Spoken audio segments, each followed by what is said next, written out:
Good morning, all of you.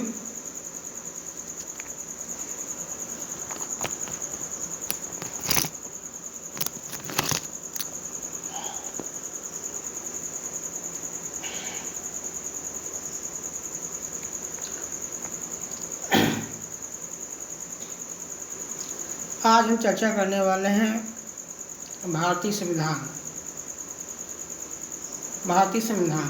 Indian polity.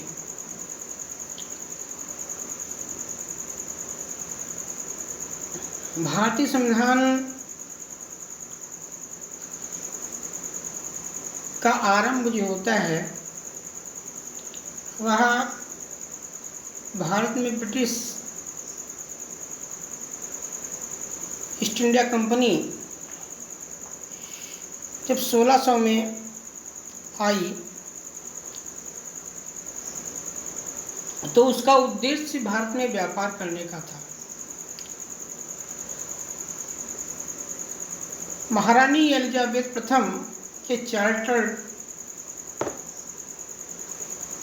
द्वारा उन्हें भारत में व्यापार करने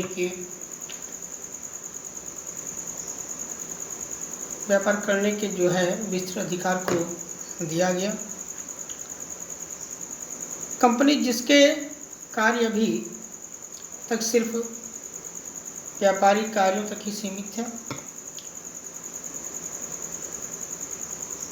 उसने 1765 में बंगाल, बिहार और उड़ीसा के दीवानी मतलब कि राजस्व एवं दीवानी न्याय के अधिकार भी प्राप्त कर लिए थे। इसके तहत भारत में उसके जो क्षेत्रीय शक्ति बनाने की प्रक्रिया आरंभ की जा चुकी थी। 1858 में सिपाही विद्रोह के परिणाम स्वरूप ब्रिटिश ताज ने भारत के शासन का उत्तरदायित्व प्रत्यक्ष रूप से अपने हाथों में ले लिया। सन 15 अगस्त 1947 ईस्वी में भारत की स्वतंत्रता प्राप्ति तक ब्रिटिश साम्राज्य के हाथों में लगातार जारी रहा। स्वतंत्रता मिलने के साथ ही भारत में एक संविधान की आवश्यकता महसूस हुई। 1934 में A.M.N. राय, जो कि भारत में साम्यवाद आंदोलन के प्रेरणा थे, ने सुझाव दिया कि 1946 में एक संविधान सभा का गठन किया जाए और ऐसा ही हुआ। उनके सुझाव पर संविधान सभा का गठन 1946 में कर लिया गया। 26 जनवरी 1950 को हमारा संविधान पूर्ण रूप से अस्तित्व में आया। संविधान और राज्य व्यवस्था की अनेक विशेषताएं जो हैं ब्रिटिश शासन से ली गई हैं। ब्रिटिश शासन में कुछ घटनाएं ऐसी भी थीं जिनके कारण ब्रिटिश शासन भारत में सरकार और प्रशासन की विधिक रूपरेखा को निर्मित किया गया। इन घटनाओं ने हमारे संविधान और राजतंत्र पर गहरा प्रभाव छोड़ा, जो कि निम्नवत प्रकार से इनका उल्लेख किया गया है। ऐतिहासिक पृष्ठभूमि भारतीय संविधान की यह है कि कंपनी का शासन रहा। 1773 से 1773 से 1858 तक ईस्ट इंडिया कंपनी के अधिकार क्षेत्र को नियंत्रित करने के लिए 1773 में पहला रेगुलेटिंग एक्ट आया। इस अधिनियम के तहत भारत में ईस्ट इंडिया कंपनी के कार्यों को नियमित और नियंत्रित करने की दिशा में ब्रिटिश सरकार द्वारा पहला कदम उठाया गया। इसके द्वारा पहली बार कंपनी के प्रशासनिक और राजनीतिक कार्यों को मान्यता मिली। इसके द्वारा भारत में केंद्रीय प्रशासन की नींव रखी गई।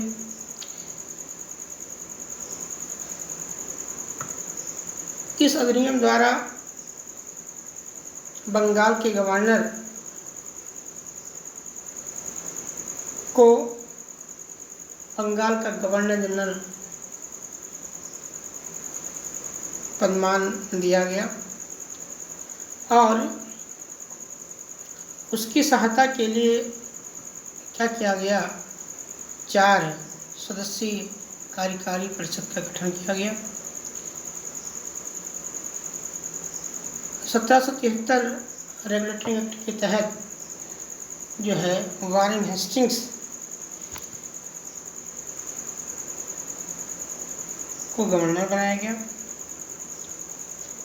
इसके द्वारा मद्रास, बम्बई के गवर्नर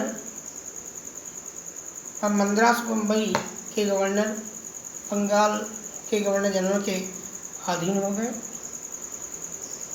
जबकि पहले सभी प्रेसिडेंसियों के गवर्नर एक दूसरे से अलग हुआ करते थे।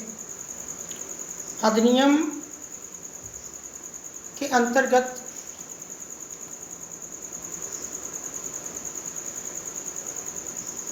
सत्रह सौ चौहत्तर में उच्चतम न्यायालय की स्थापना हुई।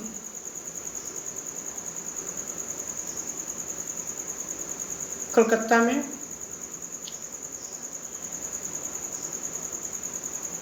और इसमें मुख्य न्यायाधीश और 3 अन्य न्यायाधीश थे।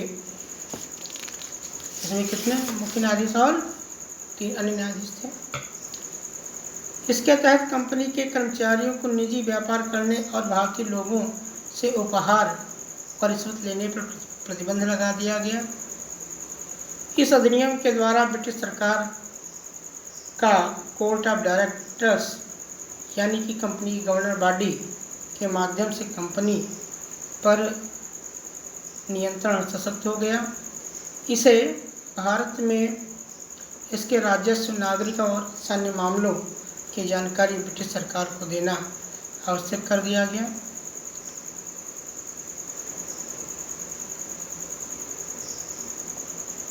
सत्रह सौ तिहत्तर रेगुलेटरी एक्ट के बाद 1784 रेगुलेटरी एक्ट आया। यह एक्ट जो था 1773 की रेगुलेटरी एक्ट की कुछ कमियां थी, उनको दूर करने के लिए लाया गया।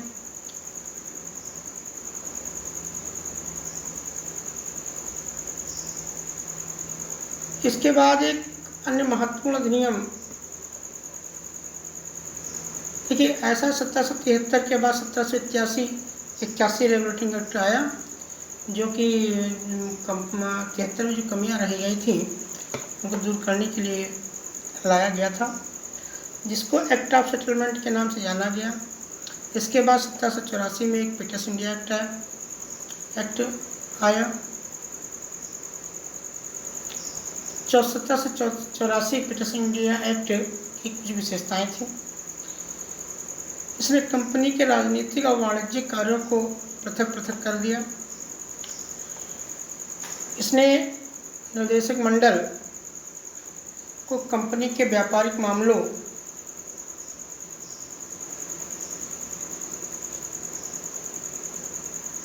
व्यापारिक मामलों के अधीक्षण की अनुमति तो दे दी, लेकिन राजनीतिक मामलों के प्रबंधन के लिए नियंत्रण बोर्ड यानी बोर्ड ऑफ कंट्रोल नाम से एक नया निकाय बना दिया गया। इस प्रकार कंपनी के दैत्य शासन व्यवस्था का शुभारंभ हो गया। नियंत्रण बोर्ड को यह शक्ति थी कि वह ब्रिटिश नियंत्रित भारत में सभी नागरिक, सैन्य, सरकार व राजस्व गतिविधियों का अधीक्षण एवं नियंत्रण करे। इस प्रकार यह अधिनियम दो कारणों से महत्वपूर्ण था। पहला, भारत में कंपनी के अधीन क्षेत्र को पहली बार ब्रिटिश आधिपत्य का क्षेत्र कहा गया। दूसरा, ब्रिटिश सरकार को भारत में कंपनी के कार्यों और इसके प्रशासन पर पूर्ण नियंत्रण प्रदान किया गया।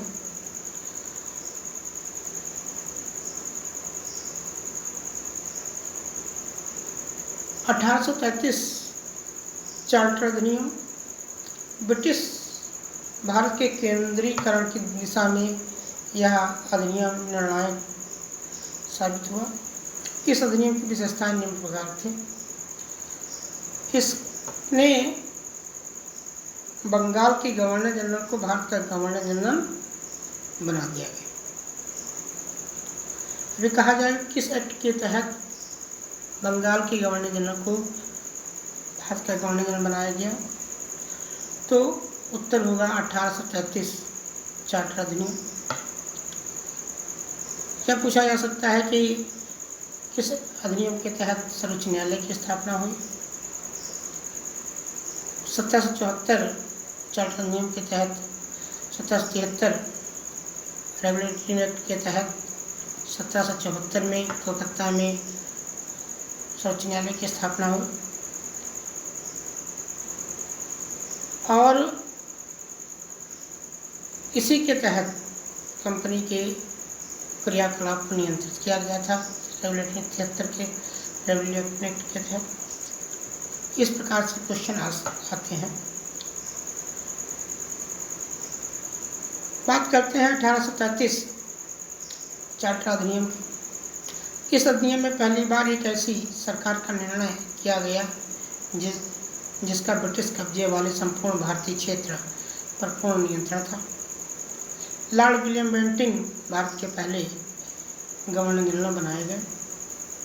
पूछा जाएगा बंगाल का गवर्नर जनरल पहला वारेन हेस्टिंग्स, संपूर्ण भारत का लॉर्ड विलियम बेंटिंग। इसने मद्रास और बम्बई के गवर्नरों को विधायिका संबंधी शक्ति से वंचित कर दिया। भारत के गवर्नर जनरल को पूरे ब्रिटिश भारत में विधायिका की असीमित अधिकार प्रदान कर दिए। इसके अंतर्गत पहले बनाए गए कानूनों को निर्णायक कानून कहा गया। नए कानून के तहत नए कानूनों को एक्ट का अधिनियम कहा गया। ईस्ट इंडिया कंपनी एक व्यापारिक निकाय के रूप में सामने आई। अब यह विशुद्ध रूप से प्रशासनिक निकाय बन गया था। इसके तहत कंपनी के अधिकार वाले क्षेत्र ब्रिटिश राजशाही और इसके तहत कंपनी के अधिकार वाले क्षेत्र और ब्रिटिश राजशाही के उत्तराधिकारियों पर नियंत्रण साबित होने लगा। चार्टर एक्ट 1833 में सिविल सेवकों के लिए खुली प्रतियोगी परीक्षाओं का आयोजन शुरू हो गया। इसने कहा कि कंपनी में भारतीयों को किसी पद, कार्यालय और रोजगार को हासिल करने से वंचित नहीं किया जाएगा। हालांकि कोर्ट ऑफ डायरेक्टर के विरोध के कारण इस प्रावधान को समाप्त कर दिया गया। 1853 के बाद 1853 चार्टर अधिनियम आया। 1793 से 1853 के दौरान ब्रिटिश संसद द्वारा पारित किए गए चार्टर अधिनियम की श्रृंखला में यह अंतिम अधिनियम था। संवैधानिक विकास की दृष्टि से यह अधिनियम एक महत्वपूर्ण अधिनियम था। इस अधिनियम की कुछ प्रमुख विशेषताएं थीं। इस अधिनियम की प्रमुख विशेषता यह थी कि इसने पहली बार गवर्नर जनरल की परिषद के विधायी एवं प्रशासनिक कार्यों को अलग अलग कर दिया। इसके तहत परिषद में 6 नए पार्षद जोड़े गए। इन्हें विधान पार्षद कहा गया। दूसरे शब्दों में इसने गवर्नर जनरल के लिए नई विधान परिषद का गठन किया कि भारतीय केंद्रीय विधान परिषद बन गई।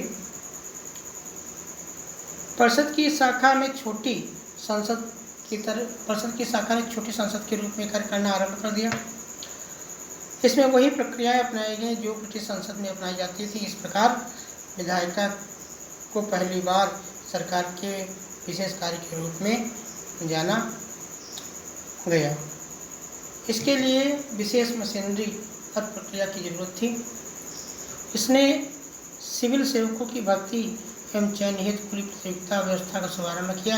इस प्रकार विशिष्ट सिविल सेवा भारतीय नागरिकों के लिए खोल दी गई और इसके लिए 1854 में पहली बार सिविल सेवा की परीक्षा जो है बनाई गई। सिविल सेवा के लिए परीक्षा कराई गई तो उस एक समिति बनाई गई थी। उस समिति के जो अध्यक्ष थे मैकाले थे। उस समिति को मैकाले समिति के नाम से जाना गया। इसने कंपनी के शासन को विस्तारित कर दिया और भारतीय क्षेत्र में इंग्लैंड राजशाही के विश्वास के तहत कब्जे में रखने का अधिकार दिया, लेकिन पूर्ण अधिनियमों के विपरीत इसने किसी निश्चित समय का निर्धारण नहीं किया। संसद द्वारा कंपनी का शासन किसी भी समय समाप्त किया जा सकता था। इसने प्रथम बार भारतीय केंद्रीय विधान परिषद में स्थानीय प्रतिनिधि द्वारा आरंभ किया। गवर्नर जनरल की परिषद में 6 नए सदस्यों में से 4 का चुनाव बंगाल, मद्रास, बम्बई और आगरा की स्थानीय प्रांतीय सरकारों द्वारा किया गया था। इसके बाद जो शासन आरंभ होता है उसको बोलते हैं ताज का शासन। 1858 से 1947 तक का शासन। इस महत्वपूर्ण कानून का निर्माण 1857 के विद्रोह के बाद आरंभ किया गया। भारत का प्रथम स्वतंत्रता संग्राम था सिपाही विद्रोह के नाम से जाना गया। भारत के शासन को अच्छा बनाने वाला अधिनियम के नाम से जाना गया। ईस्ट इंडिया कंपनी को इसी अधिनियम में समाप्त कर दिया गया था। इसकी प्रमुख विशेषता इस प्रकार की थी कि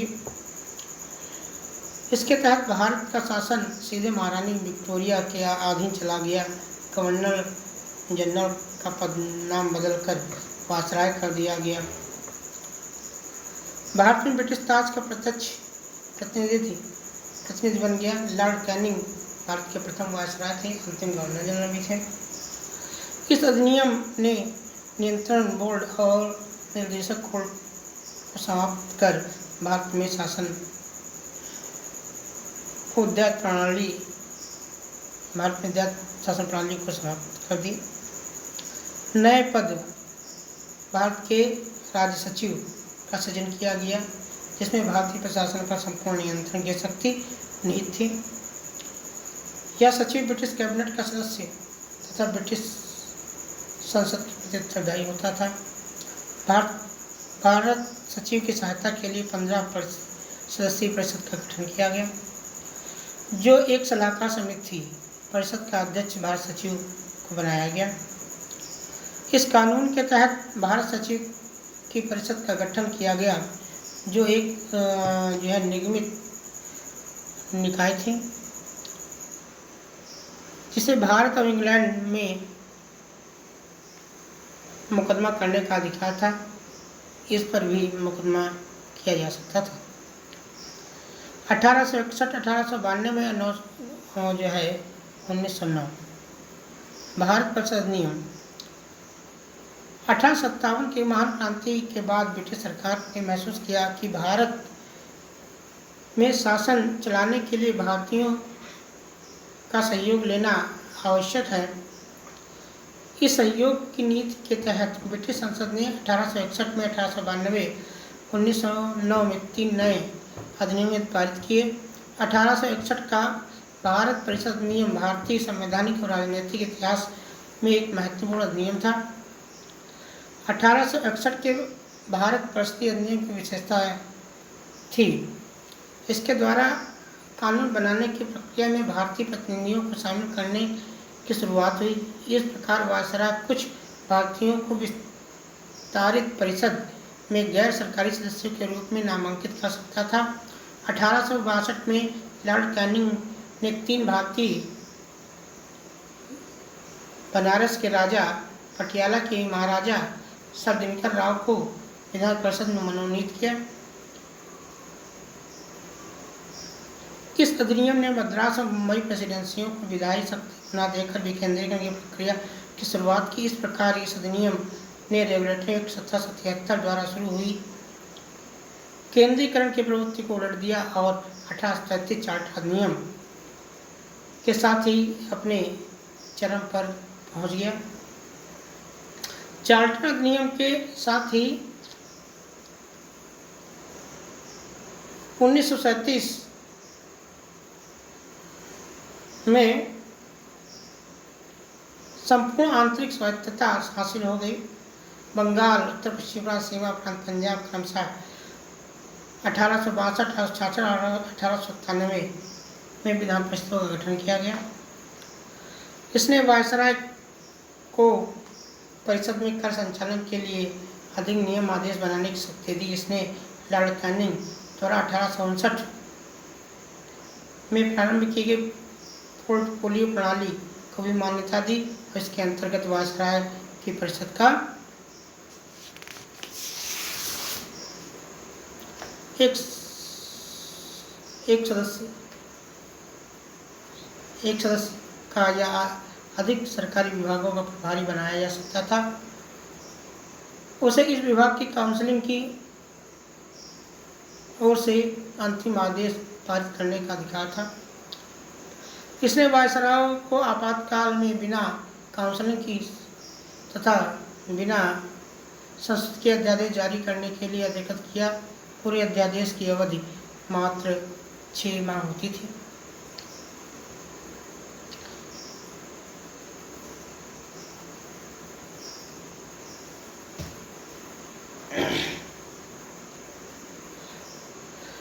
फिर बात आती है 1892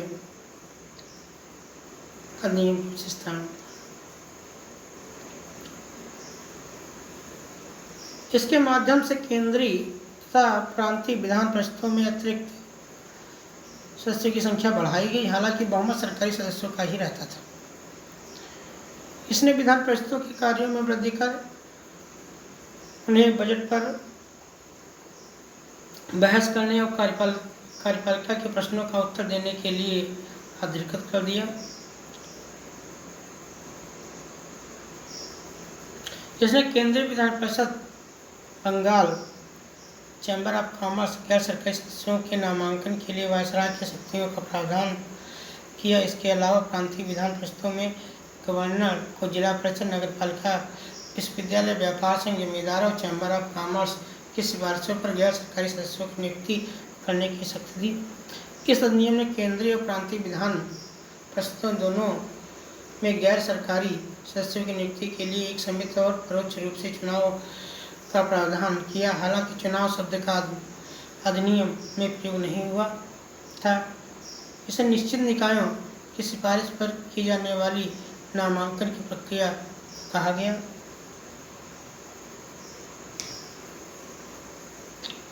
उन्नीस 1909 के अधिनियम की विशेषताएं। इस अधिनियम को कहा गया मार्टिन मिंटो सुधार।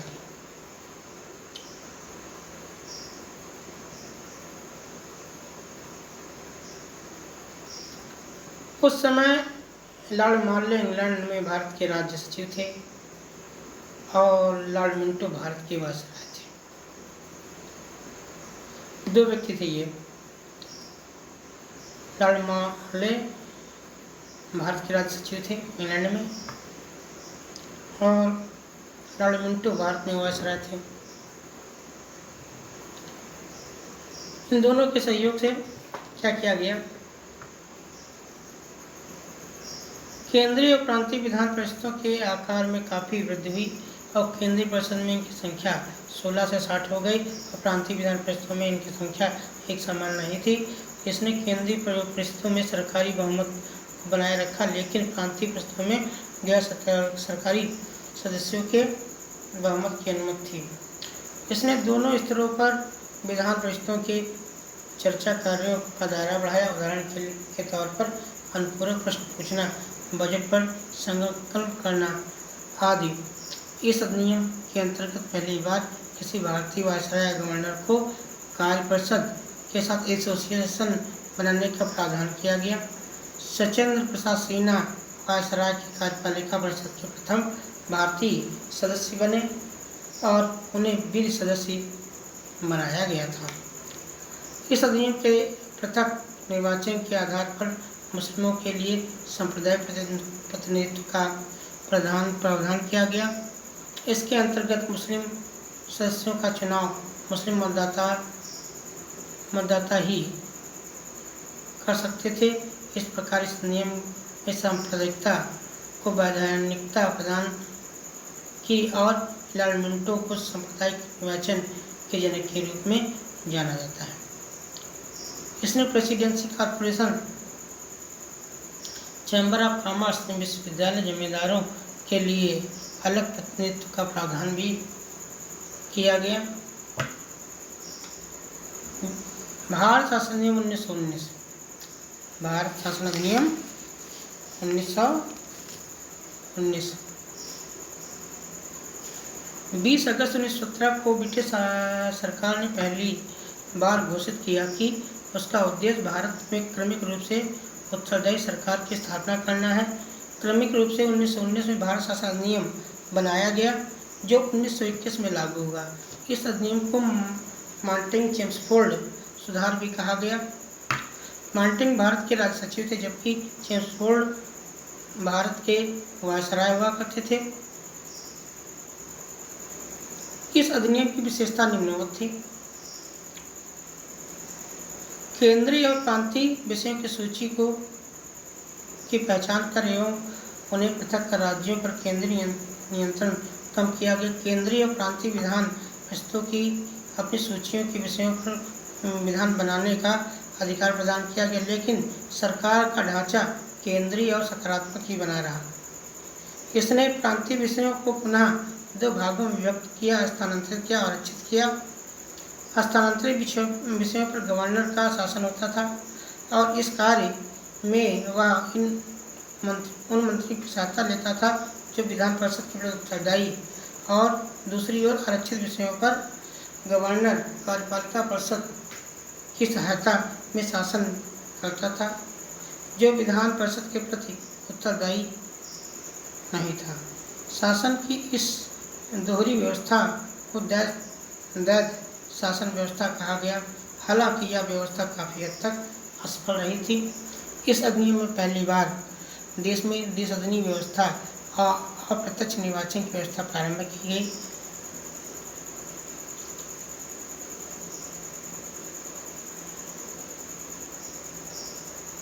इस प्रकार भारतीय विधान परिषद के स्थान पर द्विसदनीय व्यवस्था यानी कि राज्यसभा और लोकसभा का गठन किया गया। दोनों सदनों के बहुसंख्यक सदस्यों को प्रत्यक्ष निर्वाचन के माध्यम से निर्वाचित किया गया। इसके द्वारा वायसराय की कार्यकारी परिषद में के 6 सदस्य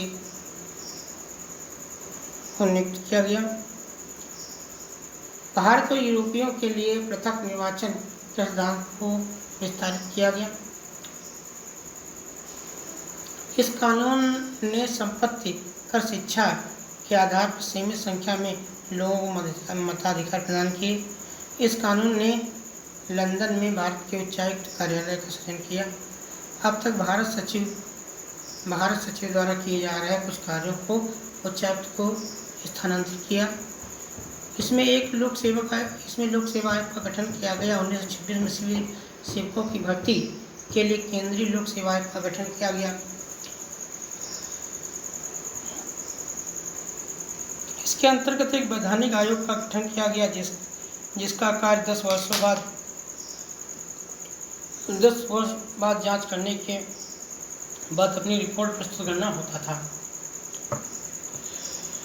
साइमन कमीशन। ब्रिटिश सरकार ने नवंबर 1927 में यानी निर्धारित 2 वर्ष पूर्व ही नए संविधान में भारत की स्थिति का पता लगाने के लिए सर जॉन साइमन के नेतृत्व में 7 सदस्यीय वैधानिक आयोग का गठन किया। आयोग के सभी सदस्य ब्रिटिश थे, इसलिए सभी दलों ने इसका बहिष्कार कर दिया। आयोग ने 1930 में अपनी रिपोर्ट पेश की तथा दैत्य शासन प्रणाली राज्य सरकारों का विस्तार, ब्रिटिश भारत के संघ की स्थापना एवं सांप्रदायिकता, निर्वाचन व्यवस्था को जारी रखने आदि की सिफारिश की। आयोग के प्रस्ताव पर विचार करने के लिए ब्रिटिश सरकार ने ब्रिटिश भारत और भारतीय रियासत प्रतिनिधियों के साथ 3 गोलमेज सम्मेलन किए। इन सम्मेलनों में हुई चर्चा के आधार पर संवैधानिक सुधारों पर एक श्वेतपत्र तैयार किया, जिसे विचार के लिए ब्रिटिश संसद में संयुक्त प्रवर समिति समक्ष रखा गया। इस समिति की सिफारिशों में कुछ संशोधन हुए। भारत परिषद ने 1935 में शामिल कर दिया गया। सांप्रदायिक अवार्ड। ब्रिटिश प्रधानमंत्री रैमजे मैकडोनाल्ड ने अगस्त 1932 में अल्पसंख्यकों के लिए प्रतिनिधित्व पर एक योजना की घोषणा की। इसे कम्युनल अवार्ड या सांप्रदायिक अवार्ड के नाम से जाना गया। अवार्ड न सिर्फ मुस्लिम, सिख, ईसाई, यूरोपियन आंग समुदाय के लिए अलग निर्वाचन व्यवस्था का विस्तार किया, बल्कि इसे दलितों के लिए भी विस्तारित कर दिया। दलितों के लिए अलग निर्वाचन व्यवस्था में गांधी जी बहुत व्यतीत हुए और उन्होंने अवार्ड में संशोधन के लिए पूना की यरवदा जेल में अनशन प्रारंभ कर दिया। अंततः कांग्रेस नेताओं और दलित नेताओं के बीच एक समझौता हुआ, जिसे पूना समझौते के नाम से जाना गया। इसमें सख्त हिंदू निर्वाचन व्यवस्था को बनाए रखेगा और दलितों के लिए स्थान भी आरक्षित किए गए। भारत शासन अधिनियम 1935 यह अधिनियम में पूर्ण उत्तरदायी सरकार के गठन की एक मील का पत्थर साबित हुआ। एक लंबा और विस्तृत दस्तावेज था, जिसमें 321 धाराएं और 10 अनुसूचियां हुआ करती थीं। इसने अखिल भारतीय संघ की स्थापना की। इसमें राज्य और रियासत को एक इकाई की तरह माना। अधिनियम ने केंद्र और इकाइयों के बीच 3 सूचियाँ, संघ सूची 59 विषय, समवर्ती सूची 54 विषय और राज्य सूची 54 विषय। संघ सूची में 59 विषय थे, राज्य सूची में 54 विषय थे और समवर्ती सूची में 36 विषय थे। आधार पर शक्तियों का बंटवारा किया गया। अवशेष शक्तियाँ वायसराय को दे दी गई। हालांकि यह संघीय व्यवस्था कभी अस्तित्व में नहीं आई, क्योंकि देशी रियासतों ने इसमें शामिल होने से इनकार कर दिया। देशी रियासतों ने इसमें शामिल होने से जो है क्या किया, इनकार कर दिया।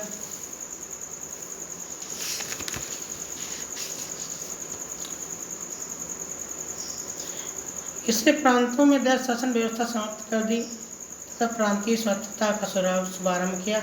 राज्यों को अपने दायरे में रहकर स्वायत्त तरीके से 3 प्रत्येक क्षेत्रों में शासन का अधिकार दिया गया। इसके अतिरिक्त अधिनियम ने राज्यों में उत्तरदायी सरकार की स्थापना की, यानी गवर्नर को राज्य विधान परिषदों के लिए उत्तरदायी मंत्रियों की सलाह पर काम करना आवश्यक था। यह व्यवस्था 1932 में शुरू की गई और 1939 में इसे समाप्त कर दिया गया। इसने केंद्र में दैत्य शासन प्रणाली का शुभारंभ किया। परिणामतः संघीय विषयों और स्थानांतरित आरक्षित विषयों में विभक्त करना पड़ा। हालांकि यह प्रावधान अभी लागू नहीं हो सका, इसने 11 राज्यों में से 6 द्विसदनिक व्यवस्था आरंभ की। इस प्रकार बंगाल, बम्बई, मद्रास, बिहार, संयुक्त प्रांत और असम में द्विसदनात्मक व्यवस्था आरंभ की गई। विधान परिषद और विधानसभा बन गई। हालांकि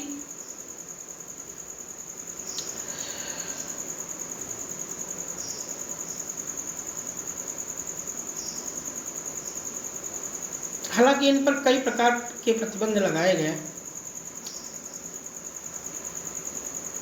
इसने दलित जातियों, महिलाओं और मजदूर वर्ग के लिए अलग से एक निर्वाचन व्यवस्था कर सांप्रदायिक प्रतिनिधित्व की व्यवस्था का विस्तार किया। इसने मताधिकार का विस्तार किया। लगभग 10% जनसंख्या को मत अधिकार मिल गया। इसके अंतर्गत देश की मुद्रा साख पर नियंत्रण के लिए भारतीय रिजर्व बैंक की स्थापना की गई। 1935 नियम के तहत ही क्या किया गया था, रिजर्व बैंक की स्थापना हुई। इसने न केवल संसदीय लोक सेवा आयोग की स्थापना की बल्कि प्रांतीय सेवा आयोग और 2 या अधिक राज्यों के लिए सख्त सेवा आयोग की स्थापना की। इसके तहत 1935 अधिनियम के तहत है।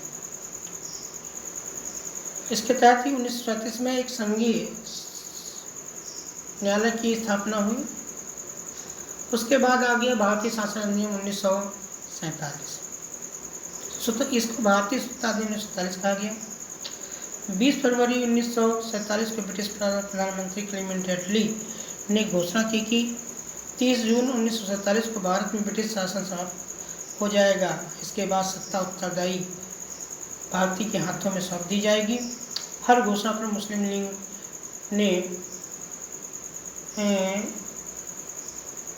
जब यह घोषणा हो गई तो मुस्लिम लीग ने आंदोलन कर दिया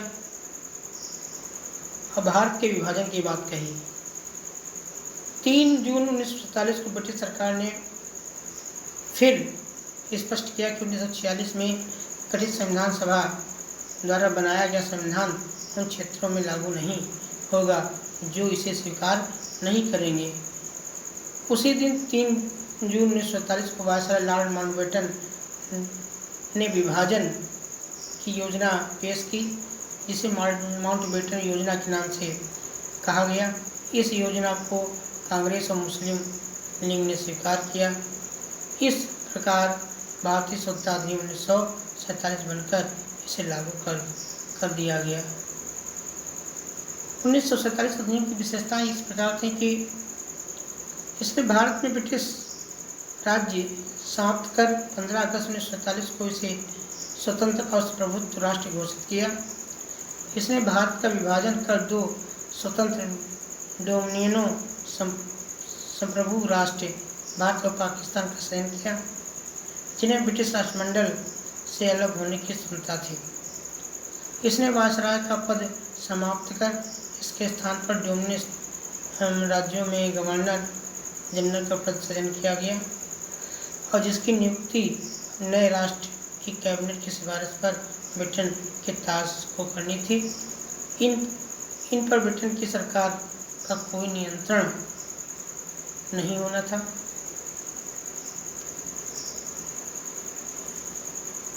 इसने दोनों डोमिनियन राज्यों संविधान सभाओं को अपने देशों का संविधान बनाने और उसके लिए किसी भी देश के संविधान को अपनाने की शक्ति दी।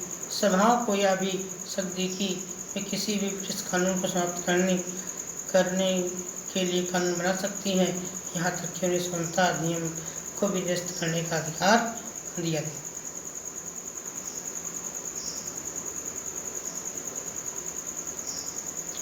पंद्रह अगस्त 1947 के बाद ब्रिटिश संसद में पारित हुए अधिनियम लागू करने के लिए पूर्ण स्वतंत्र थे।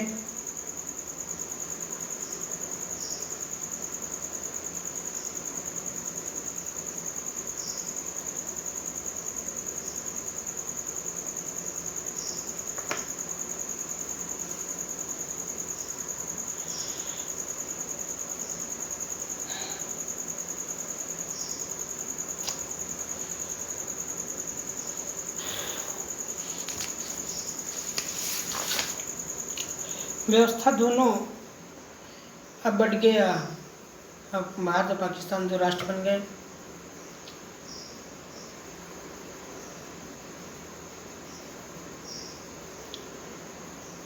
पंद्रह अगस्त 1947 से पूर्व सिविल सेवा कर्मचारियों वही सुविधाएं मिलती रहीं जो उन्हें पहले से प्राप्त थी। 14-15 अगस्त 1947 की रात मध्य भारत ब्रिटिश शासन का अंत हो गया। समग्र शक्तियों को नए सिरे से लागू किया गया।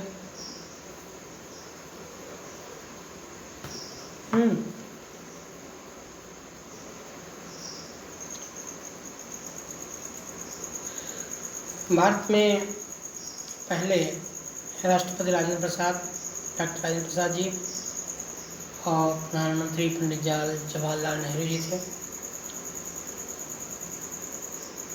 प्रधानमंत्री के रूप में पंडित जवाहरलाल नेहरू जी को शपथ दिलाई गई।